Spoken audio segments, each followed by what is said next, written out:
আমাদের অনন্য স্টোরি সকল প্রকার পার্ট গল্প দেখতে আমাদের চ্যানেলটি সাবস্ক্রাইব করে পাশে থাকা বেল আইকনটিতে ক্লিক করে অল নোটিফিকেশন অন করে দিন। নাও তোমার ফেভারিট কফি। লাগবে না। নাও, আমি কত কষ্ট করে বানালাম। প্রতিটা কাজই কষ্টের। মানুষ সর্বদা নিজের কষ্টকে বড় করে দেখে, তাই নিজের কষ্টটাকে কষ্ট বলে মনে হয়, বাকিদের কষ্ট ফেলনা মনে হয়। এই যা। সরি ভাইয়া। সরি কেন? স্বার্থপরতা দেখিয়ে ফেললে তাই, নাকি অন্য কিছুর জন্য? আমি আসলে ব্যাপারটা ওভাবে ভাবিনি, ক্ষণিকের জন্য নিজেরটা নিয়ে ব্যস্ত হয়ে পড়েছিলাম। কেন ভাবলে না? জটিল সমস্যা শুনলে তাও কেন ভাবলে না? আজকে কুহুর জায়গায় তুমি থাকলে রূপকও আমার কথা ভেবে আগে এগিয়ে আসতো। তুমি আজ যা ব্যবহার করলে তাতে তুমি নিজেকে না আমাকে ছোট করলে, অপমান করলে। আমার বোন তো এমন নয়। আমাদের রিমি এত সেলফিশ তো ছিল না। কুহুকে তুমি দেখেছো, কথাও বলেছো, তবুও। আর এমন হবে না। এক্সট্রিমলি সরি ভাইয়া, এবারের মতো মাফ করে দাও প্লিজ। মনে থাকে যেন। আর আরেকটা কথা, রূপকরা আসার পর বাসায় যদি লঙ্কা কাণ্ড বেঁধে যায়, যে কোনো কারণে তাদের সঙ্গে তোমার মত না মিলে, তবুও তাদের সঙ্গে তুমি মিসবিহেভ করবে না। আই রিপিট, কোনো পরিস্থিতিতেই মিসবিহেভ করবে না, কখনো না। যদি করো তাহলে আমি ভুলে যাব তুমি তোমার বোন। আর যাই হোক, কোনো বেয়াদবকে আমি বোনকে বলে স্বীকারই করব না। এ কথা শুনে রিমির মুখটা ছোট হয়ে গেল। সে বুঝলো তার ভাইয়া হার্ট হয়েছে। হার্ট না হয়ে এলে হৃদয়ন কখনো তার সঙ্গে কঠিন সুরে কথা বলে না। সে নিজের ভুলটা বুঝে মাথা নত করে দাঁড়িয়ে রইল। গাল বেয়ে দুফোঁটা অশ্রু ঝরে গেল। তা দেখে হৃদয়ন কফির মগটা নিয়ে দরজা থেকে সরে দাঁড়ালো। ডোজ বেশি হয়ে যাচ্ছে ভেবে আর চোখে বোনকে একবার দেখে বলল, নিচের ড্রয়ারে চকলেট আছে, দিয়ে যাও। নাই, যা ছিল সব শেষ করে দিয়েছি। আছে, দেখো। একথা শুনে রুমি এগিয়ে ড্রয়ার খুলতেই দেখে ড্রয়ার ভর্তি তার পছন্দের চকলেট। সে একগাল হেসে মুঠো ভরে চকলেট হাতে তুলে নিল। ছোট থেকেই সে দেখে আসছে এই রুমের এই ড্রয়ার সবসময় চকলেটে ভর্তি থাকে। তার ভাইয়া পূর্ণ ড্রয়ার শূন্য হতে দেয় না। জানে বোন পছন্দ করে, তাই সেদিকেই নজর থাকে। রিমি চকলেট নিয়ে ভাইয়াকে বলল, আমি আবারও সরি ভাইয়া, মন থেকে সরি। বুঝতে পারিনি, এভাবেও ভাবিনি। আমি আজই কুহুর সঙ্গে কথা বলবো, আর কোনো ভুল হবে না, প্রমিস। সাবধানে কথা বলো কুহুর সঙ্গে। সে অসুস্থ হলেও কিন্তু খুব চালাক, কথা দিয়ে কথা আদায় করে নেয়। রূপক থেকে শুরু করে সবাইকে সে তাপের উপরে রাখে। এমনকি আমি যে কয়েকদিন ওদের বাসায় ছিলাম, আমাকেও নাস্তা নাবুদ করে ছেড়েছে। একথা শুনে রিমি হেসে ফেলল, চোখ মুছল। এতক্ষণ বোনের মুখ হাসি দেখে হৃদয়নও হাসল। কুহুকে নিয়ে মজার মজার কয়েকটা ঘটনাও বলল। পরিস্থিতিও স্বাভাবিক হলো। কুহুর কাণ্ডকৃতির কথা শুনে রিমির তো হাসি থামে না। হৃদয়ন কুহুর সমস্যার কথা আরো খোলাসা করে বলল। সব শুনে রিমির নিজের কাছে খারাপ লাগা কাজ করলো। ছোট মনে হলো নিজেকে। ছি, রাগের বশে কি করতে যাচ্ছিল সে। না, ভুলটা শুধরে নেবে সে। বাবা ঠিকই বলেছে, সবসময় নিজের কথা ভাবলে হয় না, মাঝে মাঝে অন্যের কথা ভাবা মনুষ্যত্বের কাজ। রাগটা মাথাচাড়া দিয়ে ওঠায় ঠিক ভুলের ভাবনাটা জ্ঞানশূন্যহীন হয়ে গিয়েছিল।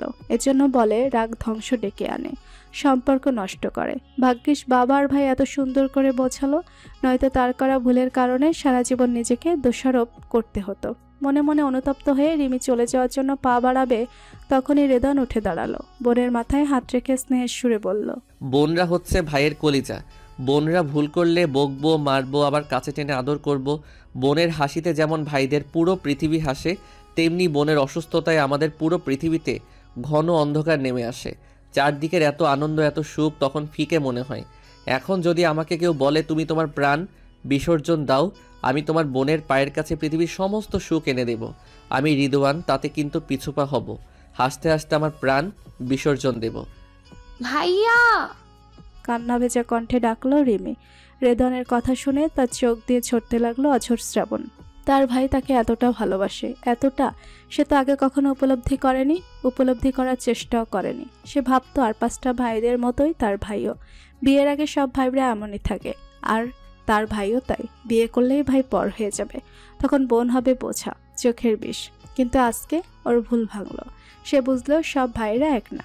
আজকের এই ছোট্ট ঘটনাটা নতুন করে তার চোখ খুলে দিল, বুঝিয়ে দিল তার ভাই তাকে ভীষণ ভালোবাসে। সে এবার নিজেও মনে মনে ওয়াদা করলো, পৃথিবী উল্টে যাক, পাল্টে যাক, সে কখনো তার ভাইয়ের অবাধ্য হবে না, কষ্ট দেবে না।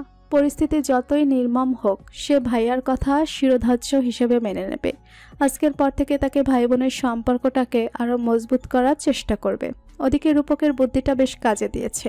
আয়নাতে যতবারই কুহু নিজেকে দেখে কাগজটার দিকে তার নজর যায়। ভুলে গেল আবার মনে পড়ে। চোখের সামনে থাকা সেই কাগজটা তাকে বলতে দেয়নি সুইজারল্যান্ড যাওয়ার কথা। আর যখনই ওর যাওয়ার কথা মনে হয় সে জামা কাপড় গোছাতে থাকে। ভিসাও রেডি। আজকাল রেদনের বোন রিমির সঙ্গে তার কথা হয়, ফ্রেন্ড হয়ে গেছে তারা। খুব মিশুক রিমি মেয়েটা, কি যে সুন্দর দেখতে। পুতুলের মুখে যখন হেসে কথা বলে মন ভালো হয়ে যায়, তাকিয়ে থাকতে ইচ্ছে করে। এমন খারুশ রসকসীন ভাইয়ের এত মিষ্টি একটা বোন হলো কিভাবে, তাই ভেবে পায় না কুহু। মেয়েটা এত সুন্দর সুন্দর জায়গা দেখায় ভিডিও কলে, সেখানে যাওয়ার জন্য মনটা ব্যাকুল হয়ে ওঠে। সে তো রূপককে খোঁচাতেই থাকে, কখন যাবে, কবে যাবে। ভুলো মনের কুহুকে রেদন, রূপক, রিমি এবং তার বাবা মা ভুলতেই দিল না সুইজারল্যান্ডে যাওয়ার কথা। তারা এমন এমন কাজ করলো কুহু ভুলে গেলেও নতুন করে মনে করাতো। সারাদিনে কত কথা যে হয় তার রিমির। সেখানে গেলে কে কি করবে, কোথায় কোথায় যাবে সেসব নিয়ে আলোচনা হয়ে গেছে। মেয়েদের গল্পের শেষ নেই, শখ আহ্লাদ, ইচ্ছের শেষ নেই। রিমি যত সহজে দূর থেকে কুহুকে ম্যানেজ করছে তা রেদনের পক্ষেও সম্ভব হতো না। রেদনের সঙ্গে কথা হলেও 5 কি 10 মিনিট, খুব বেশি হলে 15 মিনিট, এর বেশি তারা কেউ কথা এগোতে পারত না। অথচ রিমি আর কুহু সারাদিন যাওয়া নিয়ে বকবক করেই যায়। এভাবেই দেখতে দেখতেই তাদের যাওয়ার দিনটা এসে গেল। তারা হাসি মুখে বাবা মায়ের থেকে বিদায় নিয়ে পাড়ি জমালো এক অচিনপুরীতে। তার বাবা মা ছেলে মেয়েকে বিদায় দিয়ে ফাঁকা বাসায় ডুকরে ডুকরে কতক্ষণ কাঁদলো। মেয়েটার কারণে কাঁদতেও পারে না, কষ্টগুলো বোঝাতেও পারে না। আজ সুযোগ বুঝে ওনারা কেঁদে মোনাজাতে দুহাত তুলল, আল্লাহর কাছে মেয়ের শেফা চাইল। ছেলেটা যেই আশায় এত দূরের পথে গেল তার মনের সব আশা পূরণের জন্য ফরিয়াদ জানালো। আর তীর্থের কাকের মতো অপেক্ষার যাত্রা শুরু করলো।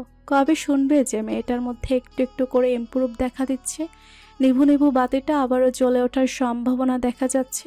যথাসময়ে তার ভাই বোন সুস্থভাবে লুগানো বিমানবন্দরে পৌঁছালো।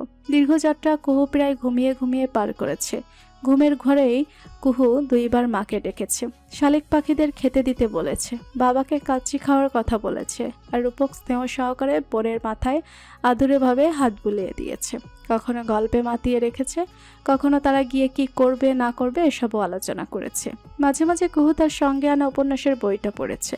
পড়তে পড়তে ঘুমিয়ে গেলে ঘণ্টাখানিক ঘুমিয়ে জেগে ওঠে, জিজ্ঞাসা করেছে কোথায় যাচ্ছে, কেন যাচ্ছে।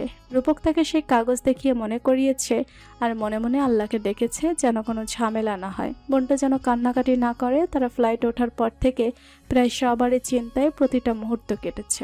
অস্থির থেকেছে তাদের আপনজনগুলো। সব জিনিসপত্র ঠিকভাবে নিয়ে বেরিয়ে এলো রূপক আর কুহু। কুহু তার ট্রলি হাতে নিয়ে আশপাশ দেখছে। চারপাশটা গিজগিজ করছে মানুষে। কত বর্ণের মানুষ, ধর্মের মানুষ, যে যার ব্যবস্থা নিয়ে ছুটছে। এই মানব জীবন কেন জানি ছুটতে ছুটতেই যায়, আর এক একজনের ছুটার উদ্দেশ্য এক এক রকম। গল্পের গল্প, চাওয়া পাওয়া তাই। রূপক বোনের হাত ধরে আরো সামনে এগিয়ে এলো। পকেট থেকে তার ফোন বের করে রেদনকে কল দিল, কিন্তু রিসিভ হলো না। তখন কুহুর নজর গেল মেরুন রঙা শার্ট পরা রেদনের দিকে। সে দাঁড়িয়ে তাদের দিকে তাকিয়ে হাত নাড়ছে দৃষ্টি আকর্ষণ করার জন্য। কুহু তাক দেখে রূপকের পেছনে লুকালো। কেন জানি লজ্জা লাগছে তার। বোনকে মুখ লুকাতে দেখে রূপক সামনে তাকালো। বন্ধুকে দেখে সে বোনের দিকে একবার তাকাতে কুহু ঢোক গিলে বলল, তোমার বন্ধুও কি আমার সঙ্গে ঘুরতে এসেছে? আরে না বোকা, সেই তো আমাদেরকে ঘুরে দেখাবে। কেন আমরা একা একা ঘুরতে পারবো না? ওনাকে কেন লাগবে? ওই এর দেশে থাকে, চেনে জানে, তাই ওই আমাদের ঘুরতে নিয়ে যাবে। গুগল ম্যাপ দেখে আমরা কতটুকু বা দেখতে পারবো? কিন্তু আমরা থাকবো কোথায়? রিদওয়ানের বাসায়। কি? কিন্তু কেন? হোটেলে থাকি, চলো। এখানকার হোটেল অনেক ভাড়া, অনেক টাকা খরচ হবে। এর চেয়ে আমরা রিদওয়ানের বাসায় থাকি, হোটেল ভাড়ার টাকাটা দেশে গিয়ে তুই আর আমি ভাগাভাগি করে নেব। ওকে? এটা কোনো কথা বললা তুমি ভাইয়া? বললাম তো। ধুর। কেন, ওর বাসায় থাকতে কি সমস্যা? কেমন জানি লাগছে। এত কেমন কেমন লাগতে হবে না। অচিনপুরীতে এসে চেনা জানা কারো কাছেই থাকা উচিত। বলা তো যায় না কখন কোন বিপদে পড়ি। চল, রিদওয়ান দাঁড়িয়ে আছে। এই কথা বলে তারা এগিয়ে গেল। রেদন বন্ধুকে দেখে গালভর্তি হেসে আগে জড়িয়ে ধরলো, কুশল বিনিময় করলো। বন্ধুর ট্রলিটা নিজের হাতে নিয়ে কুহুকে ভালো মন্দ জিজ্ঞাসা করল। কুহু অস্বস্তি কাটা হয়ে জবাব দিল, তবে বারবার আর চোখে রেদনকে দেখতে লাগলো। এদেশে কি চেহারা চকচকে হওয়ার কোনো অদৃশ্য ম্যাজিক আছে নাকি? দেশে থাকতে তো রেদনকে এত গ্লো করেনি, তাহলে এখন এত শাইনিং লাগার কারণ কি? দুই বন্ধু গল্পে মেতেছে। কুহু মাঝখানে আর তার দুই পাশে ওরা দুই বন্ধু হেঁটে এয়ারপোর্ট থেকে বেরিয়ে এলো। গাড়ি পার্কিং লটে পার্ক করা। তারা হেঁটে গাড়ি পার্কিং লটে এসে গাড়িতে উঠলো। কুহু পেছনের সিটে বসলো আর ওরা দুই বন্ধু সামনে। রেদন ড্রাইভিং সিট লাগিয়ে গাড়ি স্টার্ট দেওয়ার আগে তার ফোনে রিংটোন বেজে উঠল। সে কল রিসিভ করলো। তখন ফোনের অপর পাশ থেকে রিমির উচ্ছ্বাসিত কণ্ঠস্বর ভেসে এলো। ভাইয়া, কুহুদের পেলে? ওরা বেরোয়নি এখনো?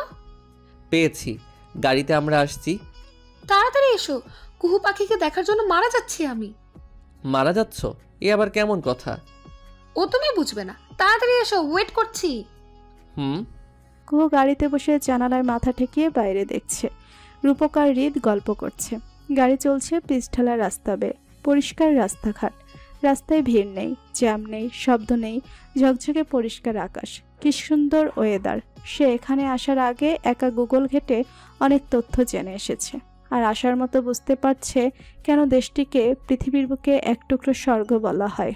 যদিও এখানে মনোমুগ্ধকর ও সৌন্দর্যপূর্ণ স্থান সচক্ষে দেখেনি, তারপরেও এখানে আসার পর মনে হচ্ছে কোনো ভুল করেনি। হঠাৎ করে রেদন গাড়ি থামালো। পেছনে ফিরে কুহুকে ডাকলো। কুহু চমকে তার দিকে তাকানো মাত্রই আঙ্গুল দিয়ে ইশারা করে কিছু একটা দেখিয়ে বলল, ওই যে একটা হ্রদ, এটা সবুজ পানির হ্রদ। কুহু অবিশ্বাস্য চোখে জানালা ঘেঁষে বাইরে তাকালো। একটু দূরে হ্রদটা, তবে এখান থেকে দেখা যাচ্ছে। সে বিস্ময় নিয়ে দেখল, সবুজ পানির হ্রদ এই প্রথম দেখছে। কি যে সুন্দর দেখতে। সেই পানিতে পা ভেজাতে বড্ড ইচ্ছে হলো তার, তাই সে এবার আহ্লাদিস্বরে আবদার করলো, হৃদ ভাইয়া, আমি ওখানে যেতে চাই, চলুন প্লিজ। আগামীকাল যাই। তুমি এখন টায়ার্ড, ফ্রেশ হয়ে রেস্ট নেওয়া দরকার। আগামীকাল গেলে অনেকক্ষণ থাকতে পারবে।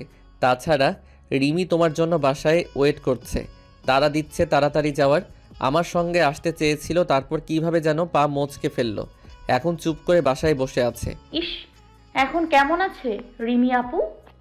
ভালো, তবে হাঁটা চলা নিষেধ। তাহলে তো অনেক ব্যথা পেয়েছে। তা পেয়েছে। ঠিক আছে, বাসায় চলুন তাহলে। এরপর তারা বাসার পথে রওনা হলো। 15 মিনিটের মধ্যে দোতলা বাড়ির লঞ্চ সাইডে এসে গাড়িটা থামলো। কুহু ওকে মেরে দেখলো। বিশেষ করে দেখলো ম্যাপল গাছ, রেইন ট্রি গাছ। এই প্রথম ম্যাপল গাছ দেখলো সে। রূপক নেমে গাড়ির দরজা খুলে বোনকে বের হতে সাহায্য করলো। কুহু গাড়ি থেকে নেমে নরম ঘাসের উপর দাঁড়ালো। কদিন ঘাস না কাটার ফলে ঘাসগুলো বড় হয়ে গেছে। এপাশে নাম না জানার সব ফুলের গাছ, কত রকমের ফুল ফুটে আছে। কেউ খুব যত্ন করে যেন এসব লাগিয়েছে। ততক্ষণে রেদান গাড়ি থেকে নেমে ট্রলি নামিয়ে ফেলেছে। কুহু মুগ্ধ হয়ে আশপাশ দেখছে। দেখে সে তাদের আসতে বলে আগে আগে হেঁটে বাসায় ঢুকে গেল। সে তো রোজ দেখে, নিজের বাসায় নতুন করে কি বা দেখবে। তার দেখে রূপক আর কুহুও ভেতরে প্রবেশ করলো। আর প্রবেশ করা মাত্র রিমির সঙ্গে দেখা হলো। মেয়েটা সোফায় বসে এক পা ছড়িয়ে রেখেছে, পায়ে ব্যান্ডেজ, টিভি চলছে। এতক্ষণ বোধহয় টিভি দেখছিল। রিমি কুহুকে দেখেই হাতের ইশারায় কাছে ডাকলো।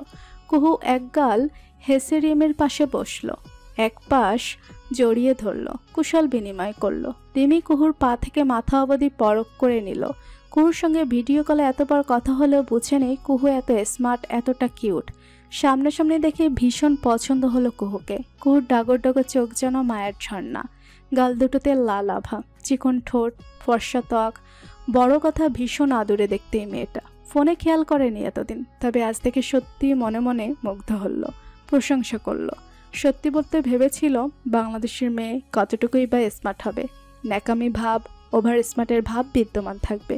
কিন্তু তার ধারণাও বদলে দিয়ে কুহুর সাজসজ্জা, পোশাকের ধরন।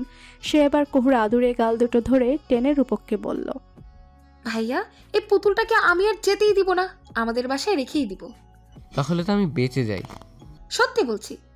আমিও সত্যি বলছি। বাংলাদেশে এই ফুলের যত্ন হবে না, এর জন্য প্রয়োজন দক্ষ হাতের মালিক। তাই বলছি ওকে এই দেশে রেখে যান, আমি আর ভাইয়া মিলে ফুলটাকে ভীষণ যত্ন করব। কে বলতে এলাম, ফুলের যা ঝাঁজ কদিন থাকলেই বুঝবে। তখন তুমি বলবে ভাই এটাকে নিয়ে তাড়াতাড়ি বিদায় হন। এই কথা শুনে কুহু ভুরু কুচকে ভাইয়ের দিকে তাকিয়ে রইল। আর তাদের খেয়ে রিমি খিলখিল করে হেসে উঠল। তখন নীলুফ ইয়াসমিনও এলেন, হাসি মুখে কথা বললেন, গল্প করলেন। কুহুর হয়ে রূপককে বকে দিলেন। এর একটু পরে যুক্ত হলেন আতিকুর রহমানও। প্রিন্সিপাল স্যারকে দেখে কুহু সালাম দিল। অল্পক্ষণের মধ্যে সবাই যেন কত আপন হয়ে গেল। কুহু হাসছে, কথা বলছে, সব স্বাভাবিক দেখে রূপকের বুকের উপর থেকে যেন কয়েক টনের পাথর সরে গেল। খুবই চিন্তায় ছিল। এরপর তাদেরকে ফ্রেশ হতে পাঠালো নীলুফা ইয়াসমিন। তাদের সবার জন্য আলাদা রুমের ব্যবস্থা করা হলো। তারপর তারা ফ্রেশ হয়ে একসঙ্গে পরিবারের সবাই ব্রেকফাস্ট করতে বসলো। ব্রেকফাস্টের আইটেম ছিল ব্রেড, বাটার, অরেঞ্জ জুস, পরোটা, সুজির হালুয়া, সিদ্ধ ডিম। সকালে সবাই হালকা খাবার খেলো। তখন সকাল 8:30, অফিস টাইম। রেদন রূপককে রেস্ট নিতে বলে কিছুক্ষণের জন্য বাইরে গেল সে। তাড়াতাড়ি ফিরবে সে। আর রিমিকে ইশারায় বলল কুহুকে সঙ্গ দিতে, এটাই তার চাকরি। ভাইয়ের ইশারা বুঝে রিমি মুখ বাঁকালো। তা দেখে রেদন ঠোঁট টিপে হাসলো। জানালো আসার সময় তার পছন্দের জিনিস আনবে। এ বলতেই রিমিও গাল ভর্তি হাসলো। কুহুর এক হাত টেনে কোলের মধ্যে নিয়ে বলল, আমাদের প্রাইভেসি নষ্ট হচ্ছে, কত গল্প জমে আছে। তুমি আর রূপক ভাইয়া যাও তো এখান থেকে। রেদন রূপকের দিকে তাকিয়ে রেস্ট নিতে বলল। লেগ চেট কাটতে এতদিন লাগে কে জানে। সত্যি সত্যি রূপকের শরীরটা খারাপ করছে। তবুও ঠোঁটে হাসি এঁটে বসে আছে। রেদন বারবার বলছে দেখে সে বোনকে বলে রুমে গেল। ক্লান্ত দেহখানা বিছানায় এলিয়ে দিল। চোখ বুজে নিল। আপনা আপনি তার চোখে ঘুম নেমে এলো। সে ঘুম রাজ্যে তলিয়ে গেল। আর রেদন তাদের দুজনকেই সাবধানে থাকতে বলে বেরিয়ে গেল। কুহু অনেক ঘুমিয়েছে, তার এখন ঘুম আসবে না। তাই সে রিমি আর নীলুফা ইয়াসমিনের সঙ্গে বসে অনেকক্ষণ গল্প করলো। নীলুফা ইয়াসমিনও ঘণ্টাখানিকের মধ্যে ওনার শপে গেলেন।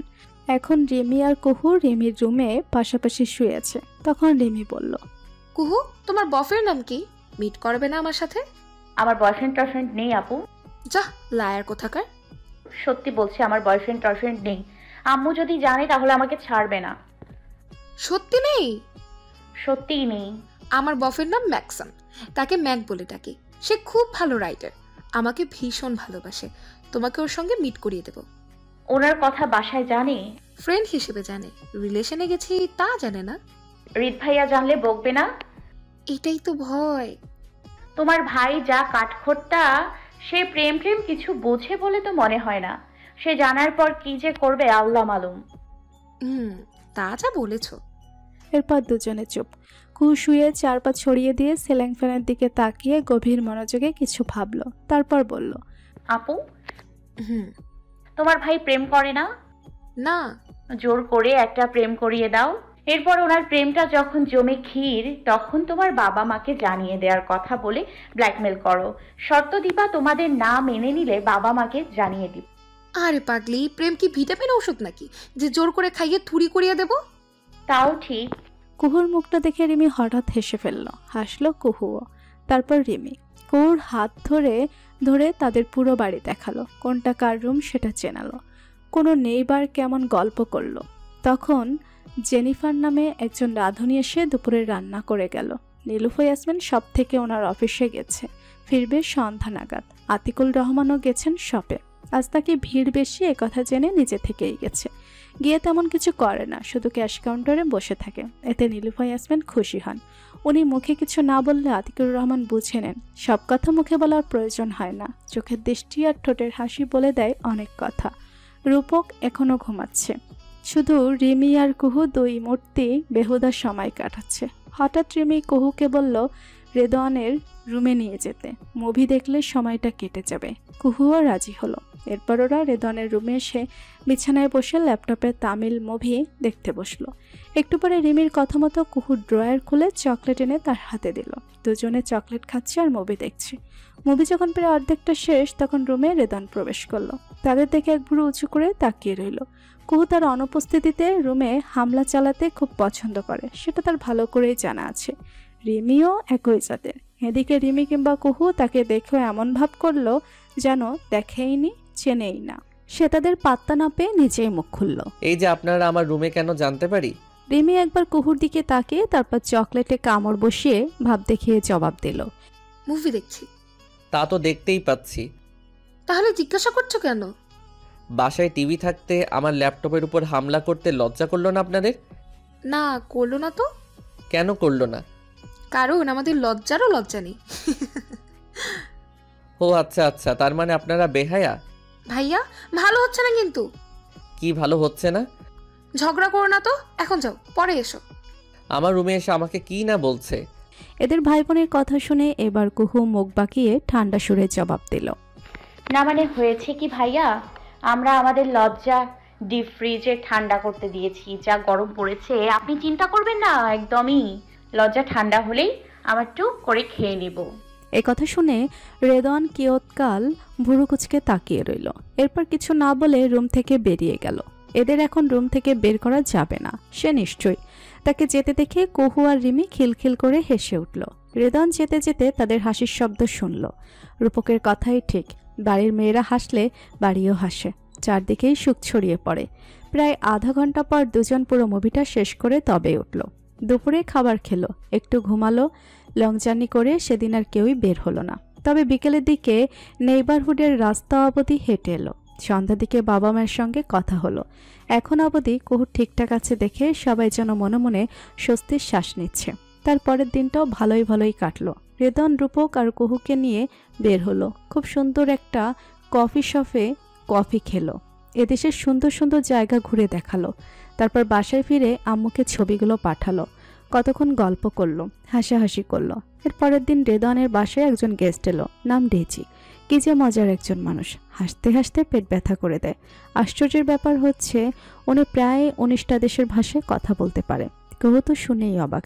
যদি বাংলা ভাষা স্পষ্ট নয়, তবে বোঝার মতো তাকে প্রথম দেখেই ডেজি যে কথাটি বলেছে সেটা হলো, বলো তো গরু কেন ঘাস খায়? ক্ষুধা লাগে নাই। আরো একটা কারণ আছে, ভাবো তো, এরপর বলো। ওর পছন্দ তাই। হলো না। তবে কারণ সে গরু, তাই। কুহু কিছুক্ষণ ড্যাব ড্যাব করে তাকিয়ে রইল। তারপর সেও হেসে ফেলল। তাকে হাসতে দেখে ডেজি বলল, পরিস্থিতি যেমনই হোক সব কিছুকেই সহজভাবে নিবা। এরপর সমাধান না পেলে তারপর কঠিন পথে হাঁটবা। আমরা হচ্ছি মন ভোলার জাত। ভুলে যাওয়া মানুষের ধর্ম। ভুলে যাওয়া মানুষের ধর্ম কিভাবে? যেমন আমি বউয়ের গুঁতো খেয়ে রান্না করতে গেলাম, তার ফেভারিট পছন্দের ডিশ রান্না করলাম, কিন্তু সল্ট দিতেই ভুলে গেলাম। এই কথা শুনে এবার পাশে বসে থাকা রেদন ফট করে বসে বসল। তা আপনি শিংওয়ালা বউ কোথা থেকে জুটালেন যে সে আপনাকে গুঁতো দেয়? এ কথা শুনে পুরো রুমের মধ্যে হাসির রোল পড়ল। ডেইজিও খুব হাসতে হাসতে জানালো, সব বউদের একটা অদৃশ্য শিং থাকে, সেই শিং দিয়ে তারা গুঁতো দেয়। এজন্য নিরীহ স্বামীরা বউদের এত ভয় পায়। তা কুহু পাখি, এবার কথা বলো তো শুনি। আমার কি কথা বলবো? তুমি কি করতে পছন্দ করো, কি খেতে পছন্দ করো, দেশ নিয়ে কিছু বলো শুনি। ডেইজির কথা শুনে কুহু এবার রূপকের দিকে তাকালো। ভাইয়ের ইশারা পেয়ে ডেইজির সঙ্গে গল্প করলো অনেকক্ষণ। ডেইজি এক কথা বারবার করে শুধালো, শুনলো। কুহুকে কথা দিয়ে খেলিয়ে নিল। এমন এমন কথা বলল, সবাই হো হো করে হেসে উঠল। এভাবে কুহুর চিকিৎসার প্রথম ধাপ শুরু হলো। এরপর 1.5 ঘন্টার মতো সময় কাটিয়ে সে চলে গেল। আর যাওয়ার আগে রেদনকে একটা পজিটিভ সাইনও দিয়ে গেল। তা বুঝে রেদন মনে শুকরিয়া জ্ঞাপন করলো। এদিকে রিমি আর কুহু ডেইজির বলা কিছু কথাগুলো নিয়ে হাসছে। মানুষটা ভীষণ মজার কথা বলে। হাসায় কুহুর খুব ভালো লেগেছে ওনার সঙ্গে কথা বলে। আগামী সপ্তাহেও ডেইজি রেদনের বাসায় এলো। একইভাবে কথার মাধ্যমে কুহুকে ব্যস্ত রাখলো। কুহুকে এটা ওটা আনতে বলল, কুহু এনেও দিল। কখনো কি আনতে বলল রান্নাঘরে গিয়ে চেঁচিয়ে জিজ্ঞাসা করলো, বললে সেটা আনতে বলল। কি ভুলো মন আমার, সব ভুলে যাই। বলো কি, মানুষ তো বুড়ো হয়ে গেলে ভুলে যায়। আমি তো বুড়ি না হতেই ভুলে যাচ্ছি। কারণ তুমি প্রচুর ভাবো, যে কোনো জিনিস নিয়ে খুব ভাবো। আপনি কিভাবে জানলেন? আরে বোকা, মানুষ যত ভাবে তত পূর্বের কথা ভুলে যায়। ভাবনা যখন মস্তিষ্কে চাপ দেয় তখন মানুষ কথা ভুলে যায়, স্মৃতি ভুলে যায়, মস্তিষ্ক সবকিছুই ভুলে যায়। তাই মস্তিষ্ক যত পারো ঠান্ডা রাখবে, কম কম ভাববে, দেখবে মন মেজাজ ভালো থাকবে, সবকিছুই ভালো থাকবে আর খুশিও লাগবে। ভাববো না বললে কি আর হয়? ভাবনারা তো ভাবা থামায় না। বলো কি, আমি একটা মেডিসিন সাজেস্ট করি তোমাকে, খেয়ে দেখবে ভাবনা টাবনা লেজ গুটিয়ে পালাবে। না না, আমার মেডিসিন টেডিসিন খেতে ভালো লাগে না, আমি খাবো না ওসব। ওকে ওকে, খেও না। তুমিও দেখি আমার মতো মেডিসিন খেতে চাও না। আমার ভালো লাগে না খেতে, কিন্তু খাই। নিজের ভালোর জন্য খেতেই হয়। রাত্রি তখন 10:30। সবার ডিনার পর্ব শেষ। এরপর একচোট গল্পও হয়েছে হাসাহাসি। নীলুফা, ইয়াসমিন আর আতিকুল রহমান খুব টায়ার্ড। সব আর অফিসের সময় দিতে হয়েছে, বাড়তি কাজও করেছে। এজন্য ওনারা তাড়াতাড়ি শুতে চলে গেল। আর রিমি আর কুহু টিভিতে সিরিয়াল দেখতে বসলো। তা দেখে রেদওয়ান বকাবকি করলেও কেউ গা করলো না, টিভির দিকেই তাকিয়ে রইল। দুই ঘাটতারার সঙ্গে না পেরে সে রূপককে বলে হাঁটতে বের হলো। রূপক বাইরে যাওয়ার আগে বোনকে বারবার বলে গেল রিমির সঙ্গে থাকতে। সে চেনে না কিছু, তাই একা একা যেন বের না হয়। কুহুও ভদ্র বালিকার মতো সম্মতিসূচক মাথা নাড়ালো। তা দেখে রূপক নিশ্চিন্ত মনে বের হলো। তাদের যেতে দেখে রিমি আর কুহু ফ্রিজ থেকে আইসক্রিম বের করে খেতে খেতে টিভি দেখতে লাগলো। সিরিয়াল শেষ হলো। রিমির ফোনে তার ফ্রেন্ডসদের কলও এলো। তখন কুহু রিমিকে বলল তাকে ধরে রুমে দিয়ে আসতে। কুহু টিভি বন্ধ করে তাই করলো। রিমিকে ধরে ধরে তার রুমে নিয়ে গিয়ে বিছানার হার্ডবোর্ডে হেলান দিয়ে বসালো। আঘাতপ্রাপ্ত পায়ের নিচে বালিশ দিয়ে দিল। রিমি তাতে ভীষণ খুশি হলো। সে কল রিসিভ করে তার বন্ধুদের সঙ্গে আড্ডা দিতে লাগলো। এক পর্যায়ে কুহুর সঙ্গে রিমি তার বন্ধুদের পরিচয় করিয়ে দিল। কুহু ভদ্রসূচক হাই হ্যালো করে কোনো মতে এড়িয়ে গেল, কারণ সে ইংলিশ বলতে পারে না, বোঝেও না। সে বরাবরই ইংলিশে কাঁচা। এ কথা তার বাসার সবাই জানলেও এরা তো আর জানে না। তাছাড়া এরা এত দ্রুত ইংলিশ বলছে যেন মুখস্থ পড়া। রিমি ব্যাপারটা বুঝতে পেরে পরিস্থিতি সামলে নিল। সে নিজে লেগে গেল আড্ডা দিতে, আর কুহু চেয়ার টেনে বসলো। কতক্ষণ বসে রিমিদের আড্ডা দিতে দেখে সে উঠে তার বরাদ্দকৃত রুমটাতে চলে এলো। এখন আর ভালো লাগছে না কিছু, একা একা লাগছে। দমটা বন্ধ হয়ে আসছে। বাবা কই, আম্মু কই? আম্মু আজ সারাদিন একবারও তাকে বকেনি, খেতে ডাকেনি। এজন্যই কি ভালো লাগছে না? ফাঁকা ফাঁকা লাগছে সব। তার চেনা রুমটাই বা কই? রুমে চেনা গন্ধটাই বা কোথায় হারালো? কেন সব হারিয়ে যাচ্ছে, দূরে সরে যাচ্ছে? সে রুমে ঢুকে মেঝের মধ্যখানে দাঁড়িয়ে অসহায়ের মতো আশপাশ তাকালো। রুমের দেওয়ালগুলো সব ছোট হয়ে যাচ্ছে কেন? রুমের জিনিসপত্রগুলো চরকির মতো করে ঘুরছে কেন? মাথার ছাদ যেন নড়ছে। এত কিছু আর সে চোখ বন্ধ করে দুই হাত দিয়ে কান চেপে ধরে বিড়বিড় করছে। তার একবার স্মরণ হচ্ছে না রুমের লাইট আছে, সেটা জ্বালিয়ে দিতে। সে জড়বস্তুর মতো দাঁড়িয়ে থেকে বিড়বিড় করেই যাচ্ছে। ওফ আম্মু, আমাকে বাঁচাও, এরা আমাকে মেরে ফেলবে, এরা আমাকে বাঁচতে দেবে না। আম্মু আম্মু, আমাকে তোমার কাছে নিয়ে যাও, আমি তোমার কাছে যাব। মা, ও মা, আমাকে বাঁচাও মা। এসব বলতে বলতে তার পুরো শরীর কাঁপতে লাগলো। সে দৌড়ে বেরিয়ে গেল রুম থেকে। টলাতে শরীর নিয়ে সিঁড়িতে পা দেওয়া মাত্রই ভর সামলাতে না পেরে পড়ে গেল। এরপর একটা একটা করে সিঁড়ি পার হতে লাগলো তার অসুস্থ শরীর। রেদন তখন ডাইনিং টেবিল থেকে পানির গ্লাসটা হাতে নিয়েছে কেবল। রূপক লনে দাঁড়িয়ে ইসমাতারা বেগমের সঙ্গে ফোনে কথা বলছে। ইসমাতারা বেগম ফোন করে কাঁদছে। বাসাতে নাকি থাকতে পারছেন না। খালি ওনার কানে কুহুর ডাক ভেসে আসছে। ওনার মনে হচ্ছে মেয়েটা বারবার ডাকছে। রূপক বোঝাচ্ছে কুহু ঠিক আছে। ওনাদের মা ছেলেকে কথা বলতে দেখে সে ভেতরে এসেছে। গলা ভেজানো দরকার। আর তখনই কিছু পড়ার শব্দে ঘাড় ঘুরিয়ে তাকায়। দেখে কুহু সিঁড়ি থেকে পড়ে যাচ্ছে। লাস্ট সিঁড়ি পার করে মেঝেতে এসে পড়েছে কুহুর রক্তাক্ত দেহ। এই দৃশ্য দেখে রেদন কিছুক্ষণের জন্য হতবাক। সে ঠোঁটের কাছে গ্লাস ধরা অবস্থায় অনড় হয়ে তাকিয়ে রইল। যখন ঘটনা বুঝলো তখন গ্লাস রেখে দৌড়ে গেল কুহুর কাছে। কুহুর রক্তাক্ত শরীর বুকে জড়িয়ে গালে থাবা দিয়ে ডাকলো। কুহু সেন্সলেস, তার সারা শব্দ নেই। রিদন নিজেও দিশেহারা। সে কুহুর মাথা বুকে চেপে ধরে চিৎকার করে তার বাবা মাকে ডাকলো। তখন তার পেছনে দাঁড়িয়ে কেউ করুণ কণ্ঠে বলে উঠল, বেঁচে আছে। রিদন বিস্মিত দৃষ্টি নিয়ে পেছনে তাকালো। রূপক হাতে ফোন ধরে দাঁড়িয়ে আছে। ভিডিও কলে ইসমাতারা বেগম। আর কথাটা ইসমাতারা বলেছে। ছেলের চিৎকার শুনে ছুটে এসেছে নীলুফা, ইয়াসমিন ও আতিকুল রহমান। ওনারা রেদনের দিকে তাকিয়ে ভয়ে শিউরে উঠলেন। এক প্রকার দৌড়ে এসে ছেলেকে তাড়া দিলেন হসপিটালে যাওয়ার জন্য। এতক্ষণ যেন রেদনের হুঁশ এলো। সে কিহুকে কোলে তুলে ছুটল গাড়ির দিকে। আতিকুল রহমানও গাড়ির চাবি নিয়ে ছুটলেন ছেলের পিছু পিছু। রূপক এখনো দাঁড়িয়ে আছে, শরীর যেন অসাড়। তার হাতের ফোন গড়াগড়ি খাচ্ছে মেঝেতে। কল কেটে গেছে। নীলুফা, ইয়াসমিন রূপককে ধাক্কা দিয়ে হসপিটালে যাওয়ার তাড়া দিলেন। কিন্তু রূপক উঠে দাঁড়াবে কি? তার শরীরও তো থরথর করে কাঁপছে। উনি দৌড়ে গিয়ে পানি এনে রূপকের মুখে ধরলেন। সামান্য একটু পানি খেয়েও সে উঠে দাঁড়াতে পারল না। এরপরও সে বাইরে গেল। রেদনের গাড়িটা ততক্ষণে বেরিয়ে গেছে। সে অসহায় দৃষ্টিতে নীলুফা, ইয়াসমিনের দিকে তাকালো। সেও চেনে না কিছু। কোথায় যাবে? কোথায় খুঁজবে বোনকে? সে এবার কান্না ভেজা চোখে নীলফি ইয়াসমিনের দিকে তাকালো। উনিও ততক্ষণে আরেকটা গাড়ির চাবি নিয়ে বেরিয়ে এসেছে। রিমিকেও বলে এসেছেন কুহুর কথা। বলার আগে মেয়েকে একটা থাপ্পড়ও বসিয়েছেন। মেয়েটার দিকে নজর রাখতে বলছিল রেদন, অথচ এই মেয়ে তার ফ্রেন্ড নিয়ে মজে আছে। এখন কি বলবে রূপককে? কি বলে মুখ দেখাবে? মায়ের থাপ্পড় আর কথাগুলো শুনে কথা শুনে রিমি হতবাক হয়ে তাকিয়েছিল। কিছু বলার মতো ভাষা খুঁজে পাচ্ছিল না সে। হয়তো কিছু বলতো, কিন্তু শোনার সময় নেই। দেখে উনি চলে এসেছেন। এরপর উনি রেদনকে কল করে জেনে নিলেন কোন হসপিটালে যাচ্ছে তারা। রেদন বেস্ট একটা হসপিটালের নাম বলল। সেটা শুনে উনি রূপককে নিয়ে বেরিয়ে এলো। 10 মিনিটে ওনারাও হসপিটালে পৌঁছে গেল। ততক্ষণে কুহুতে ওটিকে নিয়ে ইমার্জেন্সি ট্রিটমেন্ট শুরু করা হয়েছে। রক্ত লাগবে। তারা সবাই দাঁড়িয়েছে ওটির সামনে। রূপকের মুখের অবস্থা দেখে রেদনের বুক কেঁপে উঠল, চোখ ভিজে গেল। কারণ রূপককে দেখে মনে হচ্ছে যুদ্ধ হেরে যাওয়ার সৈনিক। সে রূপককে কাছে গিয়ে কাঁধে হাত রাখতেই মাথা নিচু করে দাঁড়িয়ে থাকা রূপক মাথা তুলে তাকালো, কিন্তু কিছু বলতে পারল না। ঠোঁট দুটো কেঁপে উঠে ঝরঝর করে কেঁদে ফেলল। তার সব চেষ্টা বুঝি বিফলেই গেল। আচ্ছা, বোনটা বাঁচবে তো? দরকার নেই চিকিৎসার, চলে যাবে তারা। বোনটা বেঁচে থাকুক, পাগল টাগল মাথা নষ্ট হোক, তবুও বেঁচে থাকুক। রেদন রূপকের কষ্ট বুঝেও কিছু বলতে পারল না। শুধু অশ্রু জমা চোখে চুপ করে দাঁড়িয়ে রইল।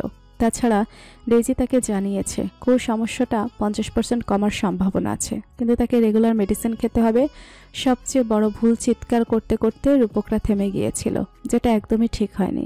রোগ যেহেতু জটিল, সমাধানও জটিল হবে, এটাই তো স্বাভাবিক। তবে দীর্ঘদিন মেডিসিন নিলে কুহু ঠিক থাকবে, সুস্থ থাকবে, এসব বলায় তারাও আশার আলো খুঁজে পেয়েছিল। হঠাৎ এই অঘটনটা ঘটে গেল। কথা হচ্ছে পড়ল কিভাবে? নিচে আসতে চাচ্ছিল নাকি অন্য কিছু? তাদের বের হওয়া বেশিক্ষণ হয়েছে তাও না, এর মধ্যে এই অঘটন। কথা আছে, রাখে আল্লাহ মারেকে। কুহুর ক্ষেত্রেও তাই হয়েছে। মাথায় বেশ কয়েকটা স্টিচ পড়েছে, হাতে কাঁধে কোমরে ভীষণ ব্যথা পেয়েছে। এখনও হসপিটালে আছে সে। তার জ্ঞান ফিরেছে কিছুক্ষণ আগে। মাথার কাঁধের ব্যথায় নড়া যাচ্ছে না। সে আশেপাশে কাউকে দেখল না, রূপকও নেই। একটু পরেই রেদন প্রবেশ করলো। রূপক বাইরে আছে। এতক্ষণ কেবিনে সেই ছিল, বোনের হাত ধরে ডুকরে ডুকরে কাঁদছিল। তাকে কোনো মতে শান্ত করিয়ে চোখে মুখে পানি দিয়ে বাইরে বসিয়ে এলো। রেদন দেখলো কুহু তার দিকে তাকিয়ে আছে, জ্ঞান ফিরেছে। তা দেখে রেদন সামনে বসে কিছু বলার আগেই কুহু বলল, যদি মারা যেতাম? তোমার ভাই খুব কষ্ট পেত? আর কেউ পেত না। কি জানি পেত কি? আমার এখানে ভালো লাগছে না, আমি বাংলাদেশে যাব। এই শহরে মায়া নেই, টান নেই, শান্তি নেই। সব আছে, শুধু ধৈর্য ধরে খুঁজে নিতে হবে। এত ধৈর্য আমার নেই। হাল ছাড়লে কোনো কাজই সফল হওয়া যায় না। দরকার নেই সফলতা। সফলতা ছাড়া বাঁচতে পারবে? খুব পারতাম। পারলেও তুমি মারা গেলে আমি কষ্ট পেতাম। আসলেই কি তাই? তাই তো। আপনারা সবাই আমাকে মিথ্যা বলেন, মিথ্যে সান্ত্বনা দেন। আমি বুঝি আপনারা ভাবেন আমি অসুস্থ, এজন্য ডেইজি নামের লোকটাকে ডেকে এনেছেন। উনি একজন ডাক্তার। আমি ধরে ফেলেছি আপনাদের চাল। এসব কথা কে বলেছে তোমাকে? ওনার পকেট থেকে একটা কার্ড পড়ে গিয়েছিল, আমি তুলে দেওয়ার সময় দেখে ফেলেছি। তবে আপনাদের অভিনয় কিন্তু দারুণ অভিনব। আপনারা ইচ্ছা করে আমাকে অসুস্থ বানাতে যাচ্ছেন। তুমি ভুল বুঝছো। তোমাকে অসুস্থ বানিয়ে আমাদের কি লাভ বলো? লাভ ক্ষতির হিসাব তো আমি জানি না, সেটা আপনারা ভালো জানেন। তবে আপনাদের চালাকির মাসুল আপনাদের দিতে হবে, হবেই হবে। তুমি আমার কথাটা আগে শোনো। ভাইয়াকে বলুন আমাকে দেশে রেখে আসতে। এখানে আমার দম বন্ধ হয়ে আসছে। আমি এখানে থেকে না নিয়ে গেলে আমি সত্যিই মারা যাব। রেদন নিশ্চুপ। এ নিয়ে কিছুটা ভয়ও ছিল সে। কুহু তো একেবারে অবুঝ না, সে বুঝবে না। আর ডেজির কথা সে চিকিৎসা আরম্ভ করেছে, ভুলেও যেন সেটা থামানো না হয়। এতে রোগটা বাড়বে, বইকে কমবে না। আর যেভাবেই হোক কুহুকে মেডিসিন খাওয়াতে হবে, যেভাবেই হোক। এদিকে কুহু যা জেদ, কিভাবে কি করবে। বেচারা রূপককে কিছু বলা যাচ্ছে না। এমন এক ঝামেলায় আছে, না পারছে কিছু বলতে আর না পারছে সহ্য করতে। রেদন কিছু ভাবলো, তারপর বলল, কুহু। বলুন, শুনছি। আমার কথাগুলো মন দিয়ে আগে শুনে তারপর জবাব দাও। কি করলে বুঝবে আমরা তোমাকে অসুস্থ বানাতে চাচ্ছি না, বরং সুস্থ করতে চাচ্ছি? আবার ওই একই কথা বলছেন আপনি? তার মানে আপনারা ধরেই নিয়েছেন আমি অসুস্থ, আর অসুস্থ বলেই সুস্থ করার কথা আসছে। আর কতবার বলবো আমি অসুস্থ নই। ঠিক আছে ঠিক আছে, মেনে নিলাম আমি। শান্ত হও, থামো প্লিজ। আপনারা সবাই আমাকে অসুস্থ বানিয়ে দিচ্ছেন। কেন এমন করছেন? কি করেছি আমি? আগে ভাবতাম আমার ভাইয়া আমাকে ভালোবাসে, কিন্তু না, সেও আমাকে একটু ভালোবাসে না। সে আমাকে ভুল বুঝিয়ে এখানে এনেছে। আর জীবনেও আর ভাইয়ার সঙ্গে কথা বলবো না। আমি দেশে যাব। ঠিক আছে যেও, আমি তোমাকে নিয়ে যাব কেমন? তবে আমি তোমাকে সময় দিলাম, তুমি ভেবেচিন্তে জবাব দিও। কি জানতে চান আপনি? কি পরে জানাবো আপনাকে? কি করলে বুঝবে আমরা তোমাকে অসুস্থ বানাতে চাচ্ছি না, বরং সুস্থ করতে চাচ্ছি। যদি আপনি প্রমাণ করতে বলি করবেন? করব। ভেবে বলছেন? বলছি। একথা শুনে কুহু কিছুক্ষণ ভাবলো, তারপর বলল। ধরে নিলাম আমি অসুস্থ, এই অসুস্থ মেয়েটাকে বিয়ে করতে পারবেন? রেদন হতভাগ। তার হতভাগ করা মুখ দেখে কুহু হাসল। মুখে সবাই বড় বড় বলে আওড়াতে পারে রেদনের মতো, কিন্তু কেউ জীবনসঙ্গী বানাতে পারে না, পারবেও না। এরা আসলে তাকে পুতুলের মতো ইচ্ছে মোতাবেক নাচাচ্ছে, কারো কাছে তার দাম নেই, চা পাওয়ার মূল্য নেই, ভাইয়ের কাছেই নেই। সেখানে ভাইয়ের বন্ধু আর কি মূল্য দেবে? কিন্তু তাকে হতবাক করে অবাক করে দিয়ে রেদন বলল, বিয়ের সাথে চিকিৎসার সম্পর্ক কি? আমার ভাইয়ের ভালোবাসার নমুনা দেখে নিলাম, এবার আপনারটাও দেখান। তুমি?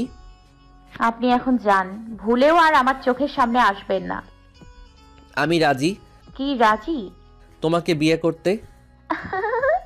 আবারও মন ভোলানো কথা। কি ভেবেছেন বারবার আমাকে বোকা বানাবেন, ঘোল খাওয়াবেন? ভুলে যাওয়ার রোগ আছে দেখে ধরেই নিয়েছেন একটু পরে সব ভুলে যাব, তাই মন ভোলানোর কথা বলছেন। এত কষ্ট করতে হবে না রিদওয়ান। আপনি যান, আর আপনার প্রিয় বন্ধুকে গিয়ে বলেন দ্রুত টিকিট কনফার্ম করে তারপর এখানে আসতে। আমি এখান থেকে সোজা দেশে ফিরবো।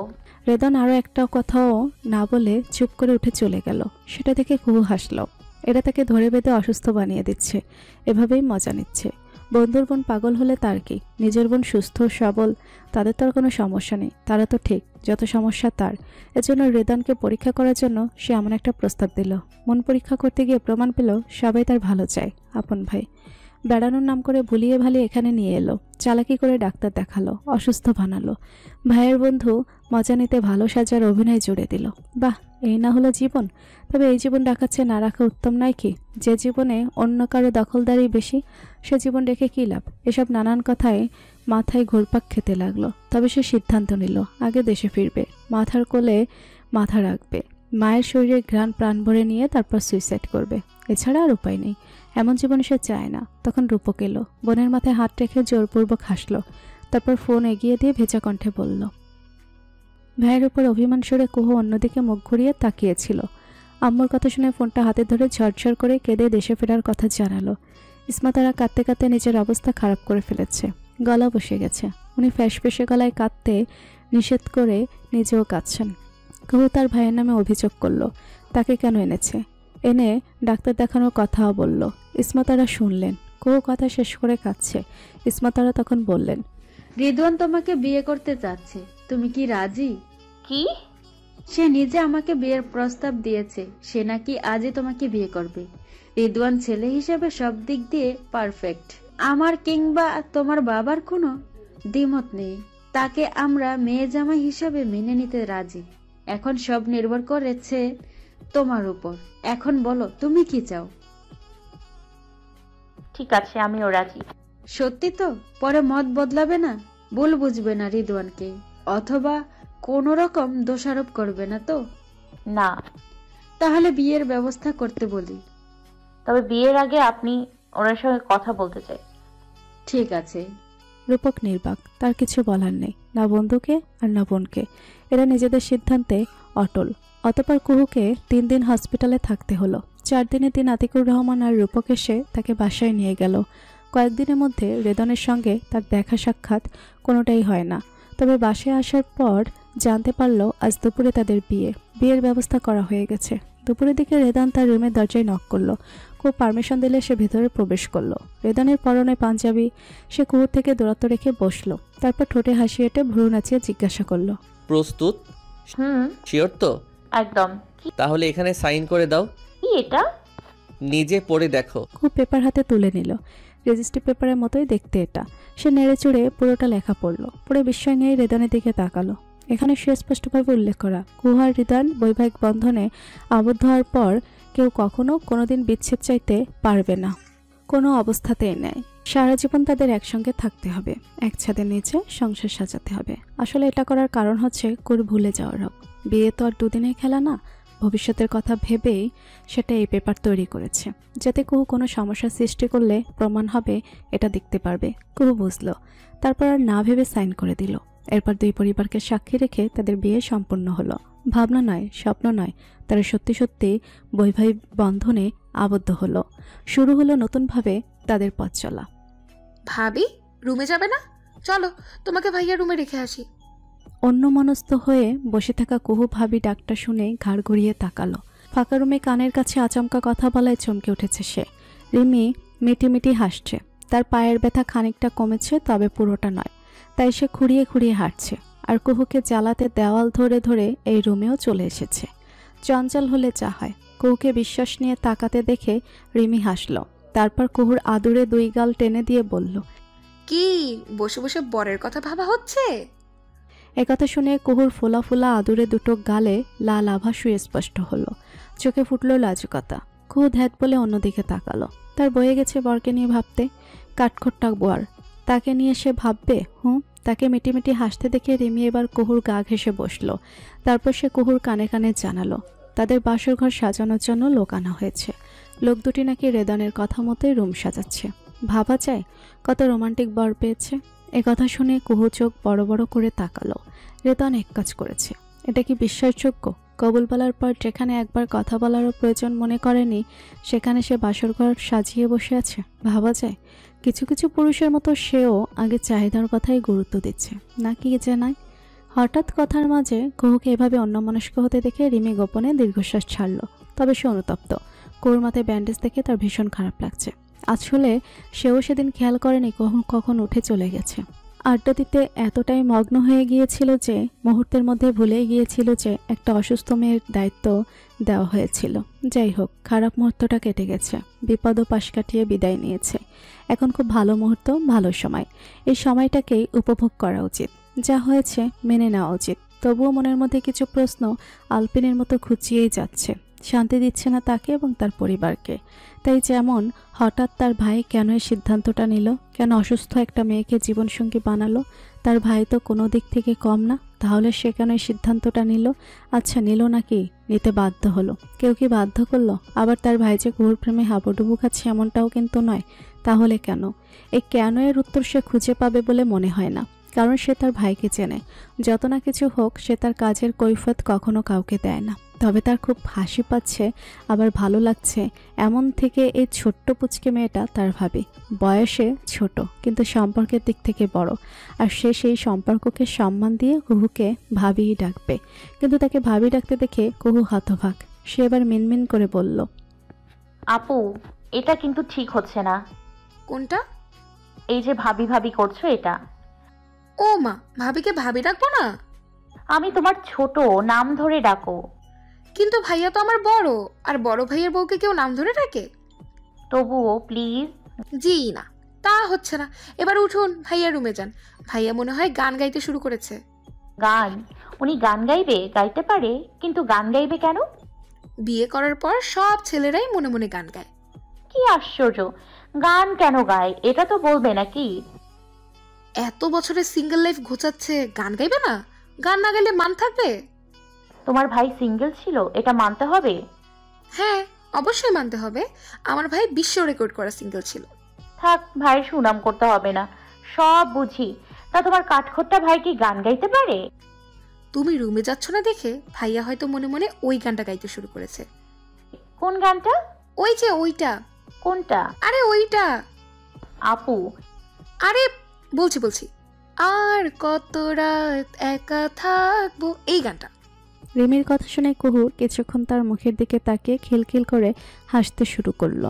এই গান, রেদন এই গানটা গাইছে কল্পনা করে তার হাসির মাত্রা বেড়ে গেল। তাকে এভাবে হাসতে দেখে হাসলো রিমিও। এভাবে দুজন গুজর গুজর করে আরও কিসব বলাবলি করলো। তা শুনে কুহু হাসতে হাসতে শুয়ে পড়েছে। এদিকে তাদের রুমের দরজায় নীরবে দাঁড়ানো রেদন বুড়ুকুচকে তাকিয়ে আছে। এভাবে হাসার কি হয়েছে? দুই পাজি কি গুজর গুজর করছে? আর রিমিটা এত পাজি হলো কবে? এই গানের কথা জানলো কোথা থেকে? ছি ছি ছি, সে নাকি বউর জন্য গান গাইবে। বোন হয়ে একথা বলতে পারলো না? দিন দিন এই মেয়ে লাগাম ছাড়া হয়ে যাচ্ছে। আরও একটা ব্যবস্থা করতে হবে। তখন আচমকা কেউ পেছন থেকে তাকে ঠেলা দিতেই সে রুমে প্রবেশ করলো। বিরক্ত হয়ে তাকালো পেছনে দাঁড়ানো রূপকের দিকে। রূপক হাসছে। তা দেখে রেদন ঘাড় ঘুরিয়ে তাকালো রিমি আর কুহুর দিকে। তারপর আচমকা ধমক দিয়ে বলল, এই যে রাত হয়নি, খেতে হবে না আপনাদের? তাকে দেখা মাত্রই কুহু ধরপড়িয়ে উঠে বসলো। ভদ্রমেয়ের মতো চুপ করে বসে রইল, কোনো জবাব দিল না। তখন পেছন পেছন ঢুকলো রূপাকও। তাদের দিকে রিমি আর কুহুর হাসি থেমে গেছে। কি আলোচনা করছিল এরা শুনলে নিশ্চয়ই কান ধরিয়ে দাঁড় করিয়ে রাখবে। এর চেয়ে চুপ করে থাকাই উত্তম। কিন্তু রিমির এখন চুপ থাকতে ইচ্ছে করছে না। সে তার ভাইয়ের দিকে তাকিয়ে দুষ্টু হেসে বলল, তুমি চলে এলে? আমি তো ভাবিকে তোমার রুমেই নিয়ে যাচ্ছিলাম। নিয়ে যেতে হবে? তোমার ভাবির পা নেই, সে হেঁটে যেতে পারে না? পারে, তবুও তার নাকি শখ বরের কোলে চড়ে বাসর ঘরে ঢুকবে। এ কথা শুনে রেদনের এক ভুরু কুচু উঁচু করে কুহুর দিকে তাকালো। এদিকে ভাইয়ের সামনে এ কথা শুনে কুহুর মুখ লজ্জায় লাল বর্ণ ধারণ করেছে। কান দিয়ে যেন ধোয়া বের হচ্ছে। রিমির দুষ্টমি এত ছি মার কাছে। সে লজ্জায় মুখটা যতটুকু সম্ভব গলার সঙ্গে মিশিয়ে নিল। তা দেখে রিমি মুখ টিপে হাসতে লাগলো। তখন রেদন আর চোখে একবার কুহুকে দেখে বলল, ছোটখাটো হাতিকে কোলে তোলা আমার পক্ষে সম্ভব নয়। এই একটা কথা শুনে কুহু মুখ তুলে তাকালো। এভাবে অপমান? এভাবে সে হাতি? এ কথা বলতে পারলো? রেদনের কথা শুনে কুহুর লজ্জায় রাঙা মুখে অভিমানে সে ভর করলো। সে অভিমান নিয়ে তাকিয়ে রইল বেডশিটের দিকে। সাদা বেডশিটের উপর ছোট্ট ছোট্ট হলুদ ফুল আঁকা। তার অপছন্দের রং হলুদ, অথচ রেদনের কথা শুনে তার এই হলুদ ফুলটাকেই ভালো লাগছে। তাকিয়ে থাকতে মন চাচ্ছে। রুমে উপস্থিত 3 মূর্তি মেটে মেটে হাসছে। তখন রিমি রেদনকে জোর করে কুহুর পাশে বসালো। তারপর রেদনের হাতে থাকা ফোনটা ছো মেরে নিয়ে বলল, আরেকটু কাছাকাছি বসো তোমরা, তোমাদের একটা ছবি তুলি। না, এইভাবেই তোলো। এভাবে হচ্ছে না তো, এত গ্যাপ রেখে কাপল পিক কে তোলে ভাই? সময় ভালো যাচ্ছে না, দূরত্ব বজায় রেখে চলতে হবে। কিসের ভালো সময়? চারদিকে রোগ বালাইয়ের শেষ আছে। তাই বলে নিজের বউয়ের থেকেও? সেটা তো আরো আগে করা উচিত। আর রোগ বালাই কি বউটাও বুঝবে নাকি? রেদন মুখে বলল ঠিকই, তবে একটু সরে বসলো। এভাবে বসায় শরীরে স্পর্শ লাগলো কুহুর। তাতেই কুহু নিজেকে গুটিয়ে নিল। সে মনে মনে রিমিকে বকতে লাগলো, এসবের মানে হয়? অতঃপর রেদনের ফোন নিয়ে তাদের ছবি তুলে সেটাই রেদনের ফোনে ওয়ালপেপারে রাখলো। ওদের পাশাপাশি রেখে রূপক অশ্রুসিদ্ধ চোখে তাকিয়ে হাসলো। কি যে সুন্দর মানিয়েছে দুজনকে। তখন রিমি কিছু একটা বলাতে কুহু হাসছে, আর রেদন কুহুর মুখের দিকে তাকিয়ে আছে। এই মুহূর্তটাকে রূপক নিজেই ক্যাপচার করলো। এ দুজন তার কলিজার জায়গা দেওয়া মানুষ। বলা বাহুল্য ভীষণ কাছের, ভীষণ যত্নের। আর বেঁচে থাকাকালীন সে বন্ধুর ঋণ শোধ করতে পারবে না, করার ক্ষমতাও তার নেই। সে বন্ধু থেকে চোখ সরিয়ে বোনের দিকে তাকালো। সে জানে না বোনটার জীবন কেমন কাটবে, কেমন থাকবে সে, তবে রেদনের উপর তার বিশ্বাস আছে। আর যাই হোক, কুহুকে কষ্ট পেতে দেবে না সে। বোন এখনও লাল শাড়ি পরে আছে, মাথায় ব্যান্ডেজ, মুখে প্রসাদানির ছোঁয়া নেই, তবুও মিষ্টি লাগছে। কোনো কারণে বোধহয় হাসছিল। হাসির রেশ লেগে আছে তার ঠোঁটের কোণে। বোনকে হাসতে দেখে তার নিজেরও ভালোই লাগছিল, সুখ সুখ লাগছিল। এতদিন পরে তো বুকের ভার অদ্ভুতভাবে কমে এসেছে। তারপরেও মনের কোণে জমে থাকা চিন্তার রেশ বারবার খোঁচা দিচ্ছে। অস্বস্তি তো লাগছে। আর তার চিন্তা একটাই, কারণ রেদনের মা। বিয়ে হওয়ার কয়েক মিনিট আগে তিনি রুম থেকে বের হয়েছিলেন। তারপর বিয়ে পড়ানো সম্পন্ন হতেই আবার রুমে চলে গেছে। যতক্ষণ ছিলেন মুখ ভার হয়েছিল, দেখে মনে হচ্ছিল খুব কেঁদেছেন। সে তো আর বোকা নয়, বুঝে অনেক কিছুই। ওনার ব্যবহার দেখে বুঝেছেন নীলুফা ইয়াসমিন এই বিয়েতে রাজি ছিলেন না। হতে পারে রেদন জোর করে এই বিয়েটা করেছে। মা হিসেবে নীলুফা ইয়াসমিনের দোষ কিভাবে দিবে? প্রতিটা মা চায় তার মতো পুত্রবধূ পেতে। মধ্য কথা খুব অসুস্থ, একথা সবাই জানে। আর অসুস্থ মেয়েকে কে বা চায় ঘরের বউ করতে, নিজের তৈরি সংসার একটা মানুষের মেয়ের হাতে তুলে দিতে? এখানে তার মা হলেও এই কাজটাই করত। এই নিয়ে রেদনের সঙ্গে কিছুক্ষণ আগেও কথা হয়েছে, কিন্তু রেদনের একটাই কথা, টেনশন করিস না, সব সামলে নেব। রাত তখন 12:30। কুহু রেদনের রুমে বসে আছে। ফুল দিয়ে সাজানো হয়েছে পুরো রুম। কিছুক্ষণ আগে খাবার টেবিলে আতিকুল রহমান বলেছে দেশে গিয়ে ধুমধাম করে তাদের বিয়ে অনুষ্ঠান করবে, সবাইকে জানাবে তাদের বিয়ের কথা। সেই সঙ্গে এটাও বলেছেন উনি নাকি আগামী সপ্তাহে দেশে ফিরে যাবেন এবং আশা করছেন স্ত্রী সন্তান সঙ্গে যাবে। উনি প্রিয় দেশ ছেড়ে এখানে থাকবে না। তাছাড়া কলেজের ছুটি ফুরিয়ে এসেছে। ওনার কথা শুনে নীলিফা ইয়াসমিনও জানিয়েছেন তিনিও স্বামীর সঙ্গে চলে যাবেন। রেদন সব সামনে নেবে। তবে রিমি কিছু বলেনি। বোঝার পর থেকে এখানে থেকে অভ্যস্ত সে। জানে না দেশে গিয়ে কতটুকু মানিয়ে নিতে পারবে, কেমন লাগবে। তবে আতিকুর রহমান এটুকুই বলেছেন, আজ অথবা কাল আমি আমার পরিবার নিয়ে দেশে থাকতে চাই, দেশের মাটিতে শেষ নিঃশ্বাস ত্যাগ করতে চাই। এখন বাকিটা তোমাদের ইচ্ছা। ওনার কথা শুনে রেদন রাজি হয়েছে, তবে 3 মাস সময় চেয়েছে। কারণ কুহুর পোপার চিকিৎসা, রিমির স্টাডির ব্যাপার, মায়ের সব, তার জব, এসব সামলে গুছিয়ে নিয়ে যেতে 3 মাস লাগবে। ছেলেকে সময় দিয়েছেন উনি। এবং ফাইনাল কথা হচ্ছে আতিকুর রহমান আর নীলুফা ইয়াসমিন আগামী সপ্তাহে দেশে চলে যাবেন। রেদন, রিমি, কুহু আর রূপক যাবে 3 মাস পর। হঠাৎ দরজা আটকানোর শব্দ শুনে কুহু চমকে উঠে ঘাড় ঘুরিয়ে তাকালো। এইমাত্র রেদন এসে তার দিকে একবার তাকিয়ে সোফায় মাথা এলিয়ে বসলো। তারপর ঘাড় কাত করে তার দিকে বসে বলল, ধরো 15 মিনিটের জন্য এই রুমের মালিকানা দেওয়া হলো তোমাকে, তাহলে কি কি নিব এই রুম থেকে? পারফিউম সেট, ড্রয়ার ভর্তি চকলেট আর ওই সুন্দর শোপিসটা। আর আর কিছু না? না। সত্যি কিছু না? না। কেন? কারণ 15 মিনিটের মধ্যে এর চেয়ে বেশি নিয়ে যাওয়া সম্ভব না, তাই। শুধুমাত্র পারফিউম, চকলেট, শোপি যেতেই আপনার চাওয়া শেষ? রুমের মালিকটা কি এতটাই তুচ্ছ যে কারো নজরে পড়ছে না? রুমের মালিক তুচ্ছ নয়, বরং অমূল্য কিছু, তাই চাইতে এত ভয়। এখনো ভয়? বিয়ের পরেও? আচ্ছা শোনো, তুমি আমাকে বিয়ে করতে চেয়েছো, আমি সব ব্যবস্থা করেছি, অলরেডি বিয়েও ডান। এখন আমি যদি কিছু চাই দেবে আমাকে? শুনি। ধরে নাও আমার চাওয়াটুকু তোমার মন মতো হলো না, অথচ আমার ওটাই চাই, তাহলে সেটা কি আমাকে দেবে নাকি মুখ ফিরিয়ে নেবে? বলুন আগে কি চান। আমি তোমার ট্রিটমেন্ট করাতে চাই, তুমি বাধা দিতে পারবে না।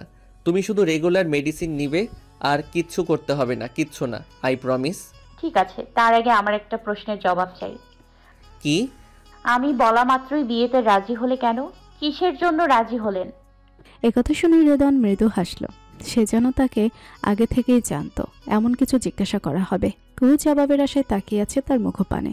তারপর কিয়ৎকাল চুপ থেকে রেদন অকপটে জবাব দিল, ধরে নাও তোমার তৈরি করা ভাবনাটাই সঠিক, ভালোবাসি তোমায়।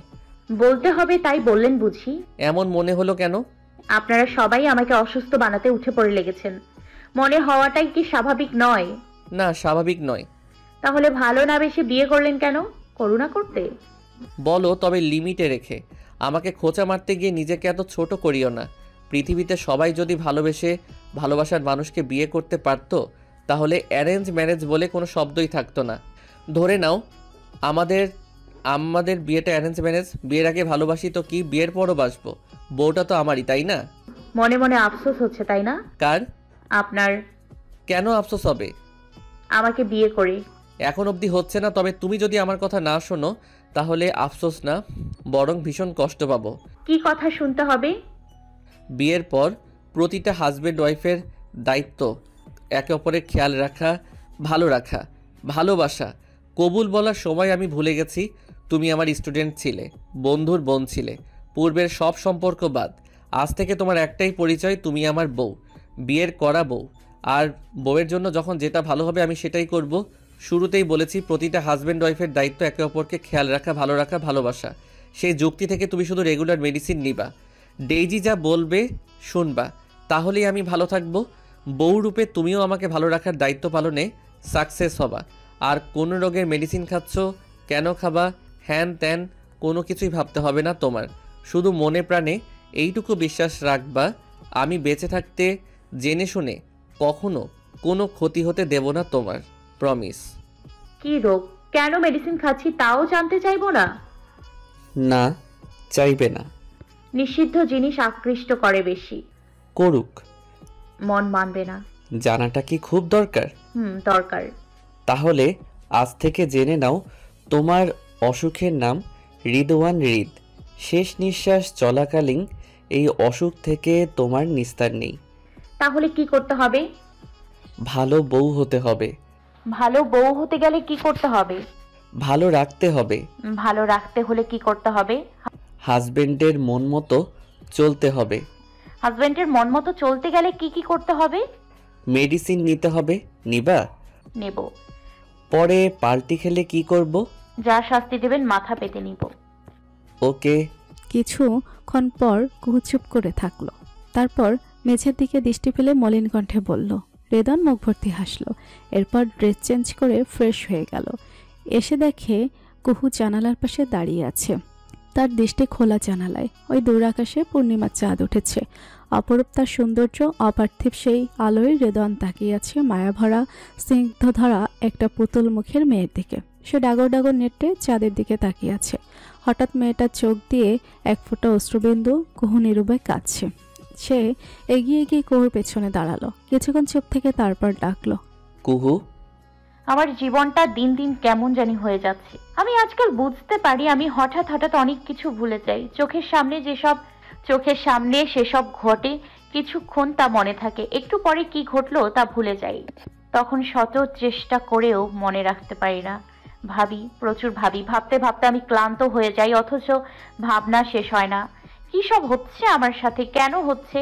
এখন আমার ভয় হচ্ছে, খুব ভয়। এই বিয়েটা না করাই উচিত ছিল। এটুকু বলতে বলতে কুহুর কান্নার বেগ বাড়ল। ঝরঝর করে তার গাল বেয়ে গড়িয়ে গেল অশ্রুফোঁটা। সে ফুঁফিয়ে উঠল। তার ফুফানোর শব্দে রেদন তাকে সামনে ঘোরালো। দু হাতের বৃদ্ধাঙ্গুল দিয়ে কুহুর চোখ মুছে দিল। ক্ষণিকেই গাল ভিজে একাকার। সে যতবার মুছে ততবারই কুহুর অবাধ্য চোখের জল বেহায়া হয়ে ভিজিয়ে দিচ্ছে। রেদন আবারও মুছে দিল।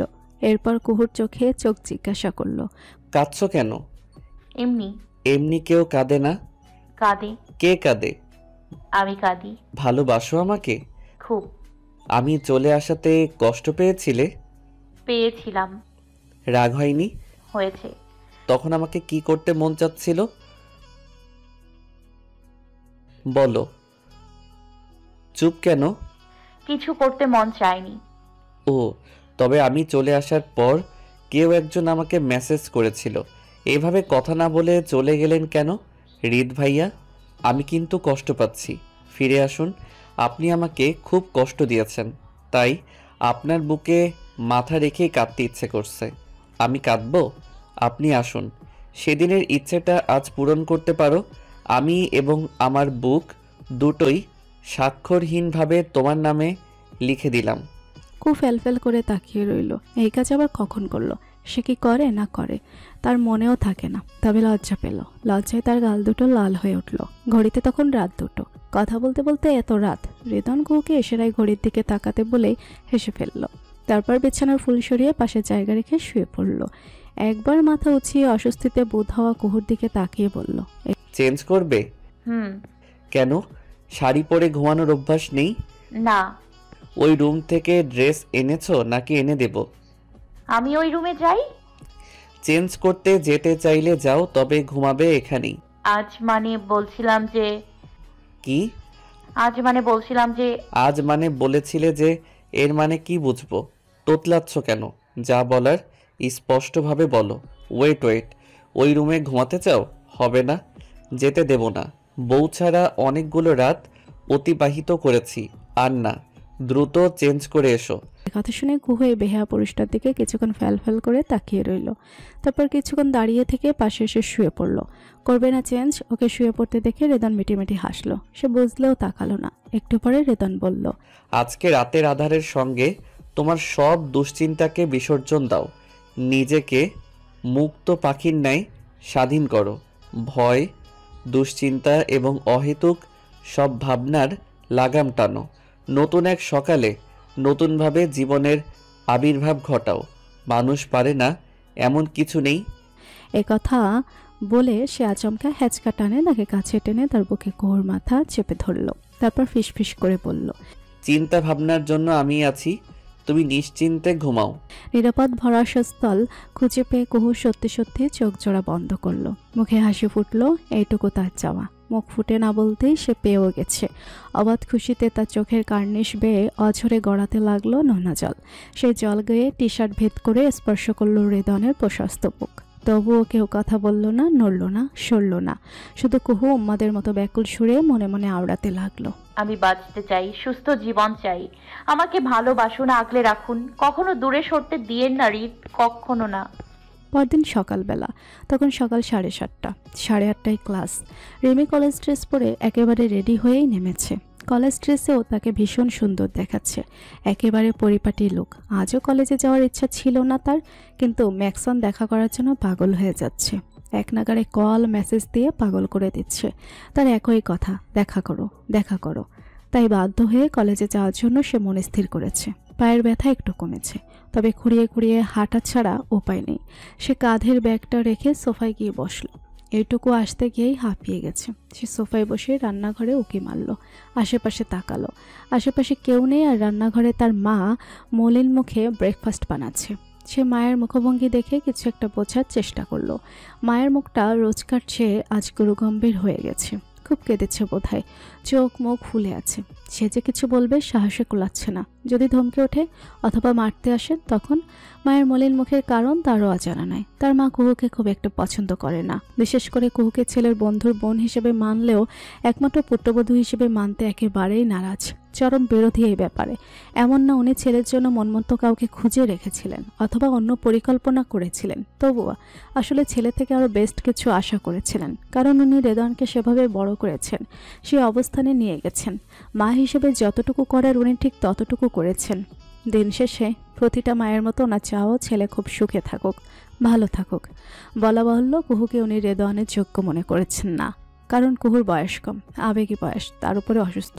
সব মিলিয়ে ছেলেটা কাকে নিয়ে কত ভালো থাকবেন তা ওনার অভিজ্ঞ মস্তিষ্ক বুঝে গেছেন। ওনার ছেলেটা কোন দিক থেকে কম? কম তো নয়ই, বরং সব দিক থেকেই বেস্ট। মা হয়ে ছেলের থেকে বেস্ট কিছু আশা করা পাপ নয় নিশ্চয়ই। সেসব কথা বিবেচনা করে এই বিয়েতে দ্বিমত পোষণ করেছিলেন। এদিকে ছেলেও প্রচণ্ড জেদি, তার কথা বিয়ে আজ করব, আর কুহুকেই করব। ছেলেকে বোঝানোর পরও এই কথা শুনে উনি আর একটা কথাও বলেননি, শুধু চুপ করে ছেলের মুখের দিকে তাকিয়ে স্থান ত্যাগ করেছিলেন। আর ঘরোয়াভাবে বিয়ের ব্যবস্থা রেদওয়ানই করেছে। গতদিনের কথা মনে করে রিমি দীর্ঘশ্বাস ছাড়ল। সে ছোট মানুষ, তাই বড়দের কথার মাঝে কোনো কথা বলেনি, শুধু চুপ করে শুনেছে। যে যা করেছে দেখেছে, এছাড়া তার কোনো কাজ নেই। তবে মায়ের মুখ দেখে এখন তার ভীষণ খারাপ লাগছে, কষ্ট হচ্ছে। সে ধীরে ধীরে উঠে খুঁড়িয়ে খুঁড়িয়ে হেঁটে রান্নাঘরে গিয়ে দরজামুখ হয়ে দাঁড়িয়ে রইল। নিশ্চুপ হয়ে দেখল ব্যস্ত হাতে কাজ করতে থাকা নীলুফা ইয়াসমিনকে। সে আনমনে সিঁড়ির দিকে একবার তাকিয়ে আমতা আমতা করে ডাকল,